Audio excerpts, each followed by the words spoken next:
Asesinos en series, atentados terroristas, secuestros, desapariciones, asesinatos y demás casos tienen algo en común, que todos y cada uno de ellos se ganaron el título de ser unos crímenes atroces.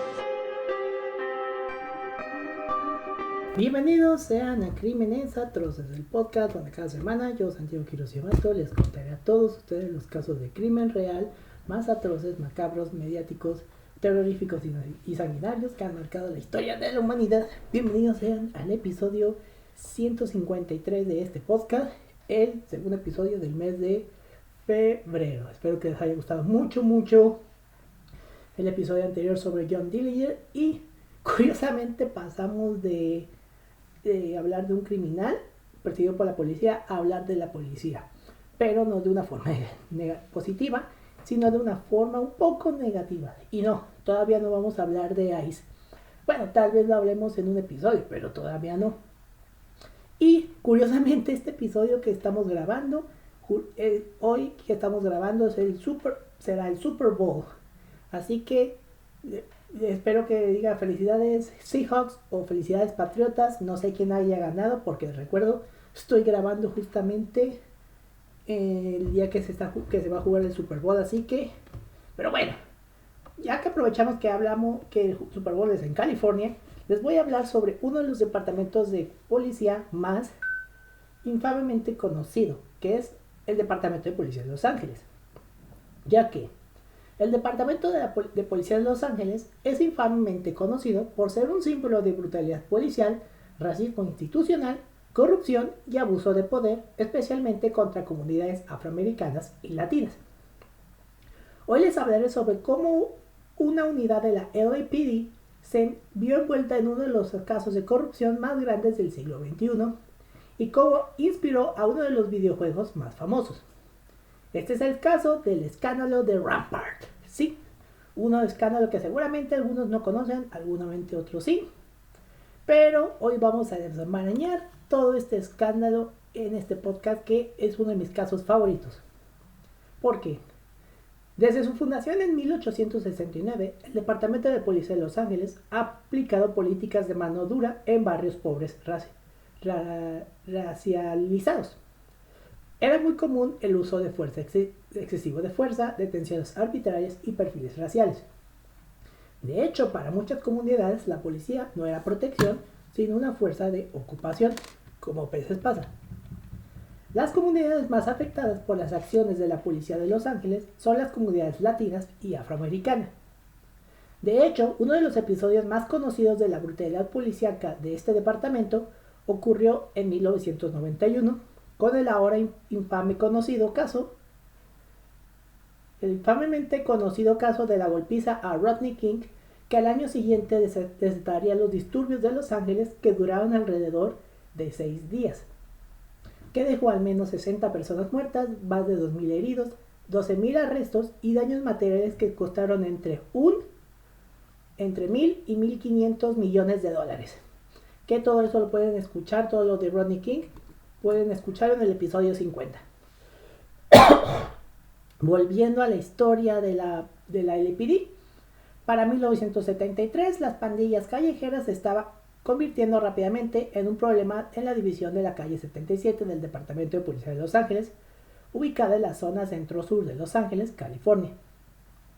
El subjefe Lou Spaulding, comandante de la oficina sur, responsable de la división de la calle 77, y en la última instancia, bajo la supervisión del jefe de policía Edward M. Davis, creó una unidad de agentes uniformados y una sección de inteligencia de paisano.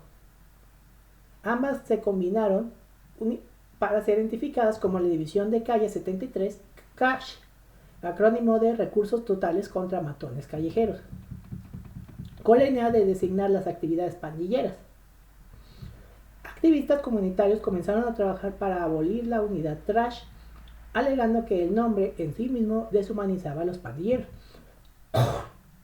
Spaulding aceptó un cambio de nombre, de la T de Total se convirtió en la C de Community, y Trash se convirtió en Crash, Community Además de la prevención de delitos relacionados con pandillas, los agentes de Crash también debían obtener información sobre una pandilla específica que se les asignara y transmitirla en distritos. La libertad de movimiento y actividad y la naturaleza entusiasmada de los oficiales de Crash llevaron a algunos de ellos a incitar controversias entre ellos mismos y en toda la unidad Crash.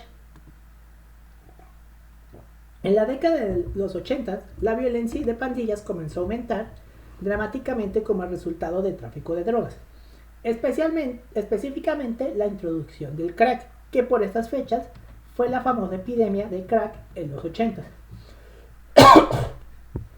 La Operación Martillo fue una iniciativa liderada por Crash que comenzó en 1987 para acabar con la violencia de las pandillas del centro sur en Los Ángeles. Como resultado del aumento de la violencia de pandillas y un asesinato desde un vehículo que resultó en la muerte de 7 personas, el entonces jefe de policía, Darrell Gates, respondió enviando oficiales de Crash para arrestar a presuntos pandilleros. En un punto álgido de esta operación en abril del 88, 1.453 personas fueron arrestadas por 1.000 agentes de policía en un solo fin de semana. A pesar de la gran cantidad de arrestos iniciales, solo resultaron en 60 arrestos por delitos graves y solo se presentaron cargos en 32 casos.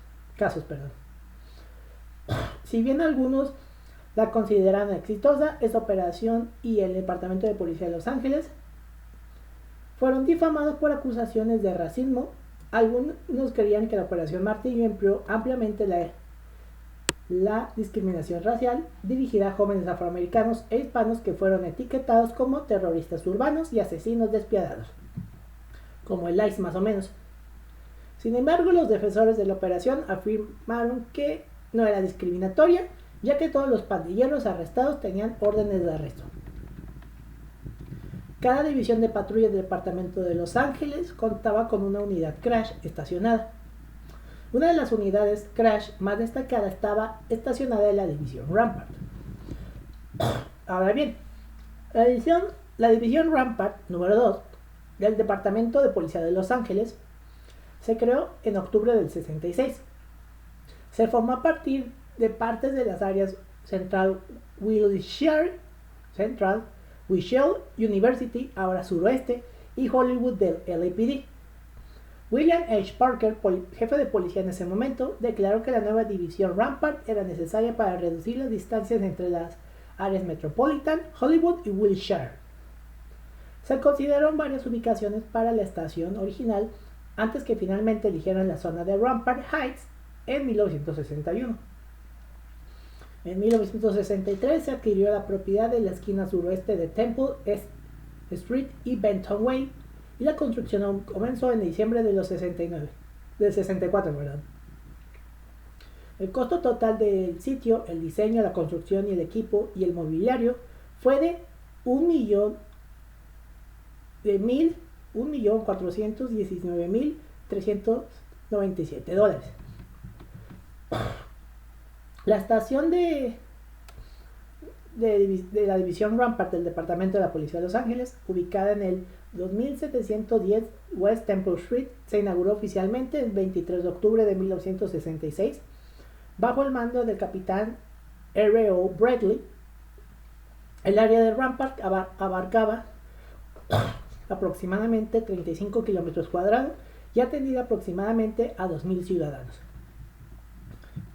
Sus límites en ese momento eran Normandy Avenue del oeste, Santa Monica Boulevard, Hyperion Avenue y el río Los Ángeles al norte, la autopista 110 Pasadena Harbor al este y la autopista 10 Santa Mónica al sur. A medida que la población crecía y necesitaba más personal para atender la zona, el espacio se convirtió en un problema. Los funcionarios de detectives finalmente se reubicaron en un edificio separado, ubicado en el 303 East Union Avenue. Tras 40 años de uso y desgaste, llegó el momento de reemplazar la estación original en Temple Street y se decidió construir la nueva sección en el sitio donde Entonces se ubicaba el antiguo Hospital General de Recepción. La nueva comisaría de policía comunitaria de Rampart, ubicada en el 140, en el 14016 Sixth Street, abrió sus puertas el 25 de julio de 2008 bajo el mando del capitán tercero John Egan y el capitán primero Paul Hernández. Contaba con aproximadamente 275 oficiales de policía, 55 detectives y 50 civiles. La nueva estación reunió a la patrulla y a los detectives de Rampart bajo un mismo techo, atendiendo a aproximadamente 375,000 personas en un área de 21 kilómetros cuadrados. Poco después de la apertura de la nueva estación de Rampart, el LAPD creó una nueva división, la Área Olímpica número 20. El 4 de enero del 2009, la estación de policía de la comunidad olímpica abrió sus puertas y asumió la responsabilidad de una parte de lo que anteriormente era el lado oeste de la división Rampart, desde Normandy hasta Hoover Street. Actualmente la división Rampart tiene alrededor de 330 personas que brindan servicio a aproximadamente 164,961 habitantes en un área compactada de 14,3 kilómetros cuadrados. La densidad de la población del área de Rampart es similar a la de la isla de Manhattan. Sirve a las comunidades de Angelo Heights, Echo Park, Silver Lake, Historic, Filipino Town, Koreatown, Lafayette Park, MacArthur Park, Pico Union, Temple Beordy y Virtue Village y West Lake. Ahora hablaremos con detalle de todo lo que sucedió y cómo se destapó este escándalo de corrupción policial. Verán, todo pasó alrededor de las 4 p.m. del 18 de marzo de 1997. El oficial encubierto de Crunch, Frank Liga, YGA, disparó y mató a un oficial de Rampart Crash vestido de civil, Kevin Gaines, en defensa propia. Luego en un caso de furia al volante. Según Ligan y otros testigos, Gaines se acercó con su Mitsubishi Montero verde al Buick de Liga y le hizo señas de pandilla. Después Gaines siguió al Liga y blandió su pistola calibre 45 ACP. Liga sacó su arma y pidió refuerzos usando una radio oculta que se activaba con un pedal diciendo: "Oigan, tengo un problema. Viene un tipo negro en un jeep verde. Tiene un arma". Al detenerse en un semáforo, Liga testificó que más tarde que escuchó a Gaines gritar: "Te voy a disparar". Liga disparó su pistola de servicio Beretta 92 de 9x19 milímetros contra la camioneta de Gaines 2 veces y una de las balas alojó en su corazón. Liga transmitió por radio una última transmisión. Dijo: "Acabo de dispararle a un tipo. Necesito ayuda. Suban". Liga informó que Gaines fue el primero en sacar un arma, que respondió en defensa propia. En una entrevista en Frontline de PBS, dijo: "En mi presencia de entrenamiento, este tipo tenía la impresión de ser un pandillero". Dentro del coche de Gaines se encontró un CD de grandes éxitos de Death Row, ya que él estaba escuchando la inclusión de No Vaseline de Death Row en el momento de enfrentamiento. Death Row era una disquera. Bueno, es una disquera. En la investigación posterior, el Departamento de Policía de Los Ángeles descubrió que Gaines aparentemente había estado involucrado en incidentes similares de furia al volante, amenazando a los conductores con su arma. La investigación también reveló que Gaines estaba asociado con el sello discográfico Death Row Records y su controvertido propietario, el director ejecutivo y hoy preso, Suge Knight. Los investigadores descubrieron que Death Row Records, presuntamente asociada a la pandilla de los Bloods, una pandilla de Los Ángeles, contrataba agentes del Departamento de Policía de Los Ángeles fuera de servicio como guardias de seguridad. Tras 3 investigaciones internas independientes, Liga fue exonerado de cualquier delito. El LAPD concluyó que el tiroteo de Liga se realizó conforme a la política y no tuvo motivos raciales ni inapropiados. A los 3 días del incidente, la familia Gaines contrató al abogado Johnny Cochran y presentó una demanda por homicidio culposo contra la ciudad de Los Ángeles, California, por $25 millones. La ciudad finalmente llegó a un acuerdo con Cochran por $250,000. Liga estaba furioso porque la ciudad había llegado a un acuerdo negándole la oportunidad de limpiar su nombre por completo. El juez Shutter escribió una carta al jefe de departamento de policía de Los Ángeles, Bernard C. Park, declarando: si el asunto me hubiera sido presentado para una decisión, habría fallado a favor de la ciudad de Los Ángeles. La carta de Shutter alegaba motivos políticos para llegar a un acuerdo concretamente la candidatura del fiscal municipal James Hahn a la alcaldía y su deseo de cortejar a los votantes negros. Luego, el 6 de noviembre del 97, se robaron $727,000 en un robo a mano armada en una sucursal del Bank of America de Los Ángeles. Tras un mes de investigación, el subgerente del banco, Rollin Romero, comenzó su participación en el crimen e implicó a su novio, el agente del departamento de policía de Los Ángeles, David Mack, como el cerebro del crimen. Mack fue sentenciado a 14 años y 3 meses de prisión federal. Nunca reveló el paradero del dinero y durante su encarcelamiento se jactó ante sus compañeros de prisión que se convertiría en millonario al momento de su liberación. Salió de prisión el 14 de mayo del 2010. El 26 de febrero del 98, el agente de Crash de Rampart, Brian Hewitt, llevó a Ismael Jiménez, miembro de la pandilla Calle 18, a la comisaría de policía de Rampart para interrogarlo. Según el testimonio grabado del agente de Crash, Rafael Pérez, Hewitt disfrutaba golpeando a los sospechosos durante el interrogatorio. Golpeó a Jiménez, quien estaba esposado, en el pecho y el estómago hasta que vomitó sangre. Tras su liberación, Jiménez acudió a urgencias y les contó a los médicos que Hewitt y su compañero Daniel Luján lo habían golpeado mientras estaba detenido. Tras una investigación, Hewitt fue despedido del Departamento de Policía de Los Ángeles. Jiménez recibió $231,000 en un acuerdo civil con la ciudad de Los Ángeles. Jiménez cumplió una condena en una prisión federal por distribución de drogas y conspiración para cometer asesinato y ya fue liberado. Perdón.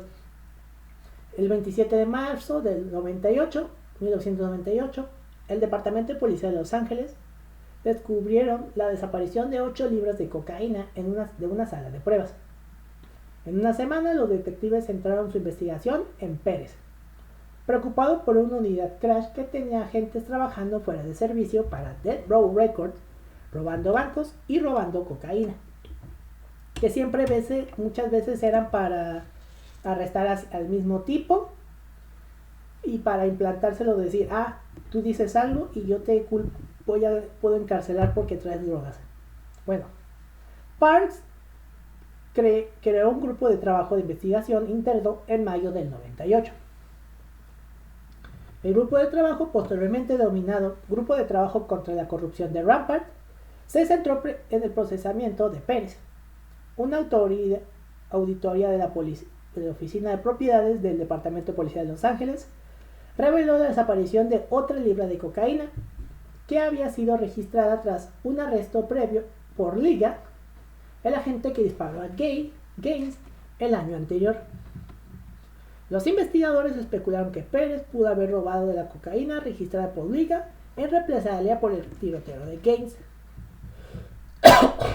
Pérez, quien entonces contaba con 9 años de servicio en el Departamento de Policía de Los Ángeles, fue arrestado el 25 de agosto del 98 por la retirada y el robo no autorizado de 6 libras de cocaína de la sala de evidencias. Se estimó que la cocaína tenía un valor de $800,000 en la calle o $120,000 al por mayor. Aunque Pérez firmó con un nombre falso en los formularios al revisar la droga, su firma coincidía perfectamente. O sea, aunque firmes Otra cosa, tu letra es la misma. Eso según la grafología. Al ser arrestado, Pérez supuestamente preguntó, ¿se trata del robo al banco? Más tarde negaría tener conocimiento alguno del robo al banco de Mac y nunca testificó en su contra. Los investigadores descubrirían posteriormente 11 casos adicionales de transferencias sospechosas de cocaína. Pérez finalmente admitió haber extraído pruebas de cocaína de la propiedad y haberlas reemplazado con Bisquick, un disco motor polvo para hornear. El 8 de septiembre del 99, tras la anulación del juicio, Pérez aceptó un acuerdo con los investigadores. Se declaró culpable de robo de cocaína a cambio de proporcionar a la fiscalía información sobre 2 tiroteos graves y la participación de otros 3 agentes de Crash en actividades ilegales. Por este acuerdo, Pérez recibió una condena de 5 años de prisión, así como inmunidad ante cualquier posible enjuiciamiento por mala conducta, salvo por asesinato. Durante los 9 meses siguientes se reunió con los investigadores más de 50 veces y proporcionó más de 4.000 páginas de testimonio jurado. El testimonio de Pérez implicó a unos 70 agentes por mala conducta, pero solo una docena fueron suspendidos u obligados a dimitir. Pérez incriminó a 4 miembros de la pandilla de la calle Temple por estar asociados con el asesinato de Miguel Malfavon o Lizard, miembro de la mafia mexicana. El incidente ocurrió en un McDonald's de la calle Alvarado, donde 4 supuestos miembros planeaban matar a Malfavon mientras ésta intentaba cobrar impuestos a la pandilla. Pérez encontró una testigo importante que tenía sangre en su vestido. Ella nombró a 4 pandilleros de la calle Temple. Cambió repetidamente el nombre del asesino principal y terminó incriminando a Anthony Adams o Stimmy como responsable de dispararle fatalmente a Malfavon en la cabeza con un rifle en el departamento vecino. En un extenso testimonio ante los investigadores, Pérez ofreció un retrato detallado de la cultura de la unidad de élite Crash. Pérez insistió en que el 90% de los agentes de Crash estaban al tanto, incriminando deliberadamente a civiles y presuntos pandilleros y cometiendo perjurio en el estrado. Pérez afirma que sus superiores estaban al tanto de la mala conducta de los agentes de Crash y los alentaba a hacerlo. El objetivo de la unidad era arrestar a pandilleros por cualquier medio necesario, así como los del ICE. Pérez afirmó que los agentes de Crash recibían placas para disparar a civiles y sospechosos y honores adicionales si estas personas eran asesinadas. Pérez alega que los agentes de Crash llevaban armas de repuesto en sus bolsas de guerra, entre comillas, para colocarlas en civiles y sospechosos con el fin de evadir la responsabilidad de su presunto delito. En un testimonio grabado, Pérez reveló el lema de Crash: intimidamos a quienes intimidan a otros. Los oficiales de Crash se reunían en el Shortstop, un bar cerca del Dodger Stadium en Echo Park,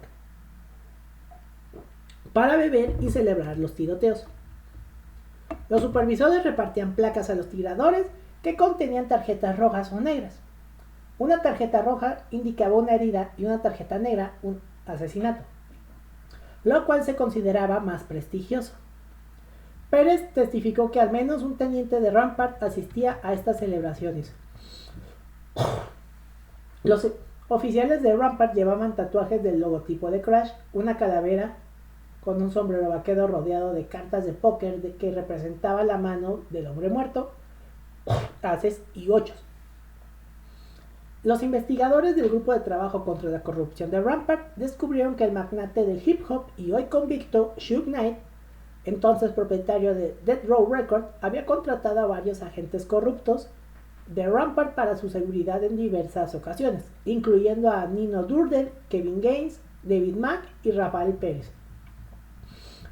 Knight contrataba policías de Rampart fuera de servicio para trabajar para Death Row como guardias de seguridad por sumas considerables, ya que no siempre los policías eran bien pagados. Bueno, no sé si les pagan bien ahora, pero en ese entonces me imagino que no les pagaban bien.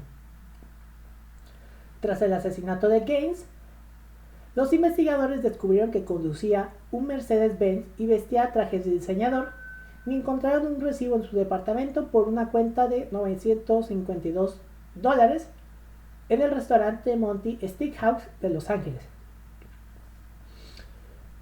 Según Frank Ligan, quien le disparó, Kevin Gaines estaba haciendo señas de la pandilla Blood y blandiendo un arma. Y aquí está algo que seguramente recordarán que hablé en el episodio de Biggie Smalls. El 16 de abril del 2007, los herederos de Christopher George Latour Wallace, alias The Notorious B.I.G., presentaron una demanda por homicidio culposo contra la ciudad de Los Ángeles, que también nombró como acusados a los agentes de Rampart, Durden, Mack y Pérez. La demanda alega que Durden, Mack y Pérez conspiraron para asesinar a Christopher Wallace y que Pérez y Mack estuvieron presentes la noche del asesinato frente al Museo Automotriz Petersen en Wilshire Boulevard el 9 de marzo del 97. El 5 de abril del 2010, la familia Wallace retiró su demanda y reclamaciones contra la ciudad y los agentes de Rampart. Perry R. Sanders Jr., abogado de los herederos, insistió en que el caso se retirara solo para evitar interferir con lo que él llamó una investigación policial revitalizada y enfatizó que, dado que la demanda fue desestimada sin perjurio, podría volverse a presentar. Los investigadores del Departamento de Policía de Los Ángeles, Brian Tyrndall y Russell Paul, también creían que Mack y otros policías de Rampart estaban involucrados en una conspiración para asesinar a Wallace. Paul afirmó que el jefe Parks se negó a investigar sus acusaciones sobre la participación de Mack, ocultó su informe de 40 páginas y ordenó a los investigadores que no continuaran con sus pesquisas. Paul, veterano de 18 años en la fuerza policial, renunció a LAPD en protesta y posteriormente presentó una demanda contra el departamento por violar sus derechos amparados por la primera enmienda al impedir hacer pública su información. La ciudad de Los Ángeles enfrentó más de 140 demandas civiles como resultado del escándalo de Rampart y pagó costos totales de acuerdo estimados en alrededor de $125 millones. Javier Obando, no es un albur, recibió un acuerdo de $15 millones el 21 de noviembre del 2000, el mayor acuerdo por mala conducta policial en la historia de Los Ángeles. Otras 29 demandas civiles se resolvieron por casi $11 millones. Ha habido múltiples denuncias de que el jefe Parks y miembros del Departamento de Policía de Los Ángeles participaron activamente en la obstrucción de la investigación de Rampart. Estaba a cargo de asuntos internos cuando se descubrió que Gaines y otros oficiales de Rampart tenían vínculos con los registros Bloods y el correo y Death Row Records. Se dice que Parks protegió a estos oficiales de la investigación. Según el detective Poole del Grupo de Trabajo contra la Corrupción de Rampart, el jefe Parks no continuó con la investigación de Hewitt durante 6 meses. Cuando Paul le presentó a Parks un informe de 40 páginas que detallaba la conexión entre Mack y el asesinato de Notorious B.I.G., el informe fue suprimido. El 26 de septiembre del 2000, Paul presentó una demanda federal por violación de derechos civiles contra la ciudad de Los Ángeles y el jefe Parks. Paul, investigador principal del tiroteo de Liga Gaines y miembro del Grupo de Trabajo contra la Corrupción de Rampart, renunció al departamento y alegó en su demanda civil que Parks frustró sus esfuerzos para investigar a fondo el alcance de la corrupción dentro del departamento. Paul especificó conversaciones y órdenes directas en las que el jefe Parks le impidió continuar su investigación de las actividades criminales de David Mack y Kevin Gaines, en particular la investigación del asesinato de Christopher Wallace. Muchos funcionarios de la ciudad, incluidos el fiscal del distrito del condado de Los Ángeles, Gil Garcetti, expresaron su falta de confianza en el manejo de la investigación por parte de Parks. El 19 de septiembre del 2000, el Ayuntamiento de Los Ángeles votó 10-2 a favor de aceptar el decreto de consentimiento que permitía al Departamento de Justicia de los Estados Unidos supervisar y monitorear las reformas del Departamento de Policía de Los Ángeles durante 5 años. El Departamento de Justicia, que había estado investigando al LAPD desde 1996, acordó no interponer una demanda por violación de derechos civiles contra la ciudad. El alcalde de Los Ángeles, Richard Riordan, y el jefe de policía Park se opusieron al decreto en consentimiento, pero se vieron obligados a ceder ante el abrumador apoyo del ayuntamiento. El informe de la Junta de Investigación del Departamento de Policía de Los Ángeles sobre el incidente de corrupción en el área de Rampart se publicó en marzo del 2000. Este formuló 108 recomendaciones para modificar las políticas y procedimientos del Departamento de Policía de Los Ángeles. El informe de la Junta de Investigación, aprobado por el Departamento de Parques, fue ampliamente criticado por no abordar los problemas estructurales dentro del Departamento de Policía. Análisis independientes del informe de la Junta de Investigación del Departamento de Policía de Los Ángeles sobre el escándalo de Rampart fue publicado en septiembre del 2000 por el profesor de la Facultad de Derecho de la Universidad del Sur de California, Erwin Chemerinsky, actual decano de la Facultad de Derecho de la Universidad de California, Berkeley, a petición de la Liga Protectora de la Policía de Los Ángeles. El sindicato policial, obviamente. Chemerinsky expuso 6 críticas específicas al informe de la Junta de Investigación.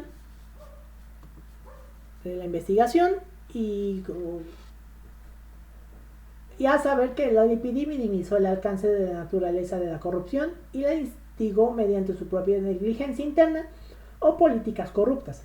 Chemerinsky solicitó una comisión independiente para investigar la corrupción y un acuerdo de consentimiento entre la ciudad de Los Ángeles y el Departamento de Justicia para supervisar la eficacia de la reforma.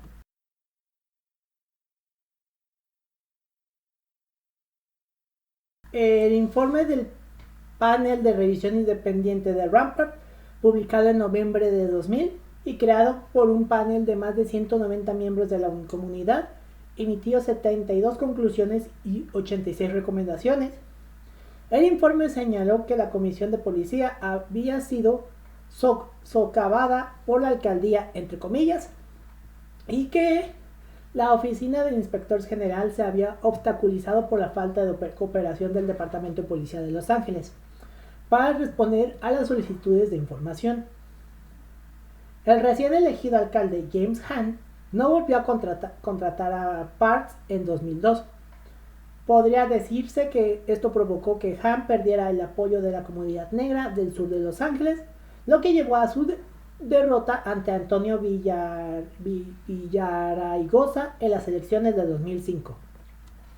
Y como saben, todo este escándalo inspiró la cultura popular. En 2002 se estrenó la serie de televisión The Shield, que retrataba a una banda de policías rebeldes de Los Ángeles. El programa se inspiró tan directamente en el escándalo de Rampart que Rampart casi se usa como título de la serie. Se supone que el título se cambió para evitar posibles problemas de producción y conflicto con el Departamento de Policía de Los Ángeles. En 2003, la Comisión de Policía de Los Ángeles y el jefe William G. Breton convocaron al panel de revisión de Blue Ribbon Rampart, presidido por Constant L. Rice del proyecto de Avance. El informe del panel se hizo público en 2006. En la película Crash del 2004, una película que ganó el Oscar a Mejor Película, un policía negro es baleado por un agente blanco fuera de servicio, en un giro de los acontecimientos muy similar al tiroteo de Kevin Gaines. Posteriormente se descubrió que el agente negro es corrupto, al igual que en el caso de Kevin Gaines. En la película, el aspirante a la alcaldía suprime la naturaleza corrupta del agente negro para ganar el voto negro, como lo que pasó. El thriller de acción Cellular, o sea, Cellular,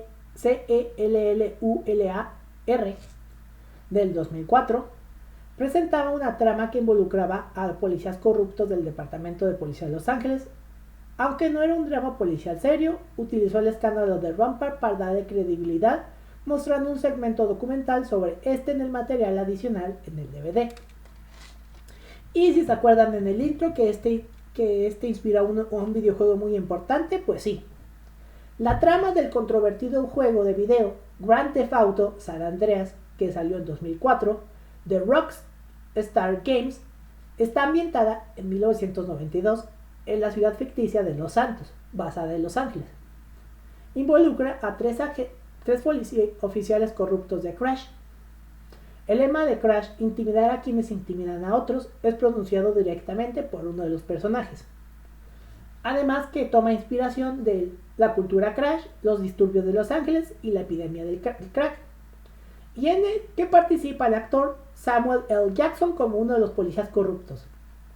Y ven, ya pasó y quise agregar esto porque sé como muchos están esperando Grand Theft Auto, el nuevo Grand Theft Auto. Por favor, ya saquen el nuevo Grand Theft Auto, por favor.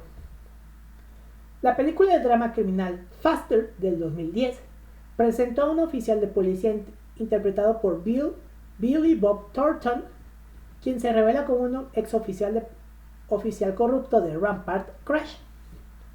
La película Rampart del 2011 se desarrolla durante el escándalo de Rampart, mientras el personaje principal, Dave Brown, enfrenta las consecuencias de su carrera. Otras películas inspiradas en el escándalo de Rampart incluyen Training Day del 2001, del cual le dio a Denzel Washington su Oscar a Mejor Actor, LAPD To Protect and to Serve del 2001 igual, Dirty del 2005 y Street Kings del 2008.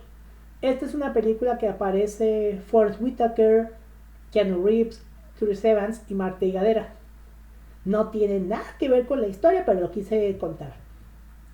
En la película biográfica de NWA, mi grupo favorito y que puedo considerar que es mi película que he visto muchas veces, Straight Outta Compton o Letras Explícitas, que se estrenó en 2015, hay una escena en la que durante una sesión de estudio, Dr. Dre reconoce a un oficial de policía.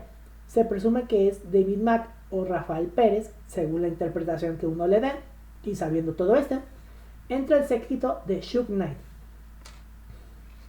Christopher Dorner, quien en febrero de 2013 llevó a cabo una serie de tiroteos hasta ser asesinado durante una persecución policial en el sur de California, hizo referencia al escándalo de Rampart en su manifiesto de Facebook que comenzaba así: de Christopher Jordan Dorner a América.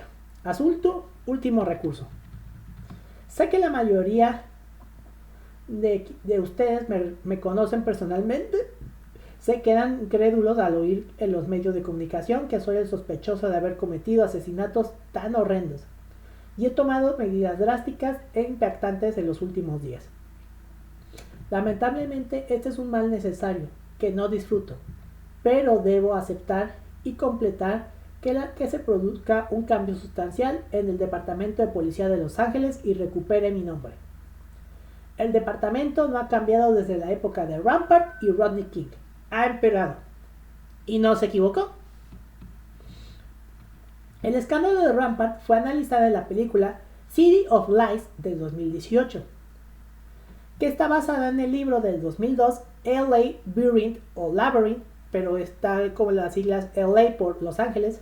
A detective investigates the murder of Tupac Shakur and Notorious B.I.G., the implication of Death Row Records, Suge Knight, and the origins of the Los Angeles Police Scandal de Randall Sullivan, protagonizada por Johnny Depp como el detective Russell Poole y Neil Brown Jr., Shamer Anderson y Amy Joseph como los oficiales de Crash, Rafael Pérez, David Mack y Kevin Gaines. Respectivamente, la película describe la investigación de Poole sobre las actividades criminales de la unidad Crash, sus vínculos con Death Row Records y su teoría de su participación en el asesinato de The Notorious B.I.G. El estreno de City of Lies estaba previsto para septiembre de 2018, pero en julio se canceló y la película se archivó. La razón alegada se debió a la publicidad negativa de los problemas legales de Johnny Depp, ya que fue por estos años donde Amber Heard lo difamó por supuestamente atacarlo cuando se descubrió que fue al revés, incluyendo una demanda interpuesta en su contra ese mismo mes por el encargado de locaciones de la película. Sin embargo, el director David Furman declaró que cree que Depp es un chivo expiatorio y que el estudio fue presionado por fuerzas externas para cancelar la película. El estreno de City of Lights tuvo lugar el 8 de diciembre del 2018, cuando se proyectó fuera de competición en el Festival de Cine Negro de Italia. Y este fue el caso del escándalo de Rampart, uno de mis casos de corrupción policíaco favoritos. Para los que según piensan que la policía en Estados Unidos no es corrupta, lamento romperles el corazoncito a todos, pero toda la policía es corrupta. Bueno, no hay muchos policías corruptos, hay unos buenos, pero hay más malos que buenos. Pero bueno, ¿qué les pareció este episodio? La verdad, sí fue un episodio que quería ya contar, lo quería contar justamente después del episodio de Biggie Smalls, pero se presentaron otros episodios que igual quería contar, por lo cual dejé enfriar, puse este episodio cocinando y por fin llegó a este podcast. Lamento la tardanza, pero me tomo mis tiempos para hacer mis guiones. Pero bueno, recuerden seguir en redes sociales. Estamos en Instagram como @crimenesatrocespodcast y en Twitter estamos como @crimenesatroces. A mí me pueden encontrar en Instagram como @santiqs99 y en Twitter como @santqs99. Ya sé que sigo diciendo de Twitter a ex, pero yo me niego a decirle ex, más sabiendo que lo que sabemos ahora es lo que ha estado involucrado asesinos en series, pero bueno, atentados nos escuchamos la siguiente secuestros, semana, ya que les desapariciones, caso asesinatos y y demás casos tienen algo en común, que todos y cada uno de ellos se llamaron el título de ser solamente lo descubrirán crímenes en la siguiente semana. atroces. Hasta la próxima, muchas, pero muchas gracias.